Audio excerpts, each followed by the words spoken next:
نہ علی مشکل کشا، نہ غوث اعظم مشکل کشا، نہ محمد صلی اللہ علیہ وسلم مشکل کشا، نہ پیران پیر مشکل کشا، سب کس کے محتاج؟ اللہ۔ یہ کہا کرتے تھے کہ اللہ نے کچھ پیغمبروں کو، کچھ بزرگوں کو، کچھ ولیوں کو ان سے محبت کی وجہ سے، ان کی عبادت کی وجہ سے ایسے اختیارات گفٹ کر دیے ہیں جو اسباب کی دنیا میں ممکن نہیں، لہذا وہ بھی اولاد دے سکتے ہیں، وہ بابے، اور وہ رزق میں برکت بھی دے سکتے ہیں، وہ آپ کو روزگار بھی دے سکتے ہیں، وہ بیماروں کو دوا کے بغیر شفا بھی دے سکتے ہیں۔ تو یہ ایسی چیزیں ہیں جو اللہ نے ان کو کیا کر دی ہیں، یعنی کوئی رکشہ خرید کے دے دیا، اب وہ محتاج نہیں ہے، وہ خود اسٹیبل ہو گئے ہیں۔ لیکن وہ کہتے تھے سارے اختیارات نہیں، فلاں بزرگ کو اولاد دینے کا، فلاں بزرگ کو روزگار دینے کا، فلاں بزرگ کو صحت دینے کا، فلاں بزرگ کو آپس میں اگر لڑائی ہو گئی تو محبت پیدا کرنے کا۔ تو وہ اختیارات انہوں نے بانٹے ہوئے تھے، ایک کے بارے میں یہ نہیں کہا کہ سارے اس کو دے دیے، سمجھتے ہو؟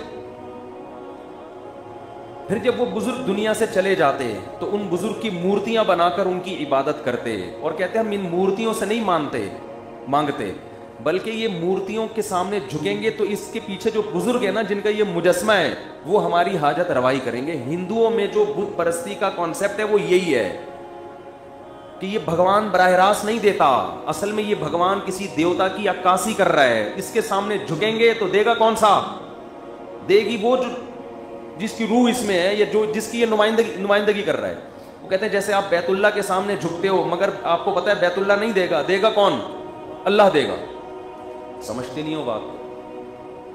تو قرآن کہتا ہے کہ ہم نے کسی بزرگ، کسی ولی، کسی فرشتے، کسی پیغمبر کو کسی قسم کا اختیار دیا ہی نہیں ہے۔ جب دیا ہی نہیں ہے تو ان کی مورتیاں یا عین اسی شخص کے یا اس کی قبر کے سامنے جھکنے کا کوئی تصور نہیں ہے۔